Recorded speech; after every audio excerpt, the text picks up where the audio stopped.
Some updates this week for our cats and kittens.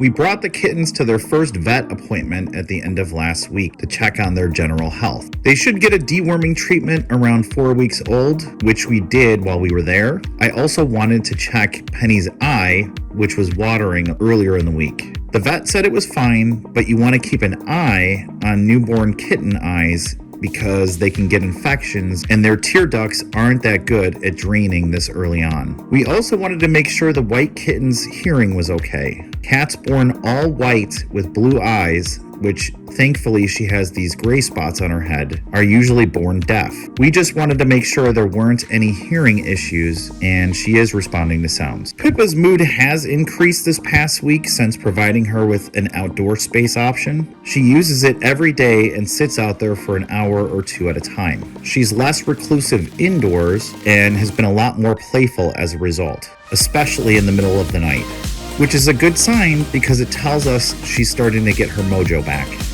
We did take down this netting that we used originally to introduce Tilly and Pippa.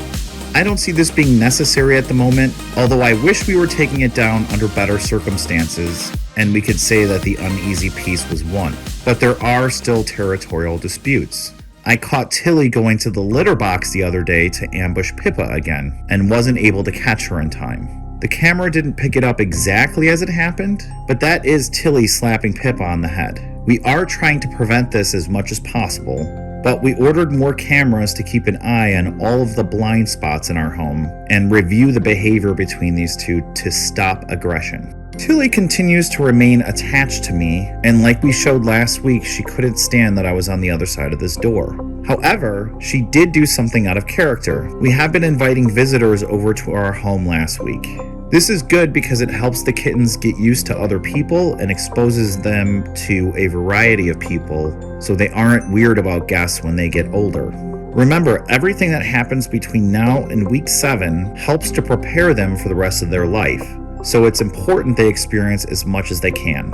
Last weekend we had Michelle's cousin over and he and his wife spent the night. In the middle of the night, Tilly began moving the kittens. She moved them to this corner of our family room, which is under a coffee table. Not the most comfortable location, but we respected her wishes and left them there. We blocked off this area so the kittens couldn't escape, and I guess this is going to be their new home. Michelle's cousin was filming a video of the kittens playing for his son, and this happened. 1, 2, That is Tilly attacking her cousin's face, and it required a band-aid because he was bleeding. Tilly was being extra protective of her kittens, and naturally because she's their mom. It's interesting because she lashed out at the male and not the female. We had both of our moms over earlier in the week, and while she did try to move them later those days, she was okay with them being here. We still do want to have visitors over for the kitten's sake, but we need to be extra careful with men visiting. I caught Tilly growling, and she even stalked her cousin around the house. Michelle has a theory that perhaps Tilly remembers her litter mates being taken. Tilly is only 9 months old at this point. The first 2 months of her life would have been spent with her mom, and another few months of time we don't know about. Somewhere along the way, she would have been separated from her mom and litter mates. From there, she was impregnated and then placed in an animal control cage for a month, before going to another cage and then coming to our home. The last 5 weeks, she has spent rearing her own children. So, if she remembers what happened to her siblings, she might remember visitors coming over and taking her family away. Potentially a reason for the heightened aggression. Obviously, though, she's being very protective of her babies, and if I'm not also in the room with her, then she gets anxious. 1, 2,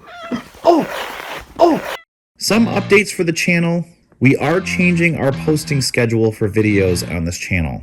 We will be doing narrated videos, those are the yellow color videos, on Tuesdays and Thursdays during the week. The yellow videos are themed topics related to what we're experiencing that week.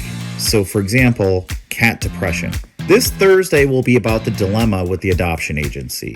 Monday and Wednesdays will be the pink videos, which are shorts but just cute and funny kitten footage that we collect during the week and think is fun to share but doesn't really require explanation.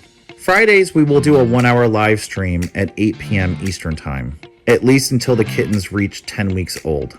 Saturdays and Sundays, we might post something and we might not, so it won't be guaranteed. We will only post on those days if we have time. The live streams will have topics we will discuss, like the updates we're giving in this video now. The next live stream is Friday, May 26th at 8 p.m. Eastern Time. We post our cat stories regularly, so stay tuned for more videos and subscribe to join the pride. Scratch out some comments down below. Use your mouse to share this video and put your paws on that like button. We'll see you in the next video.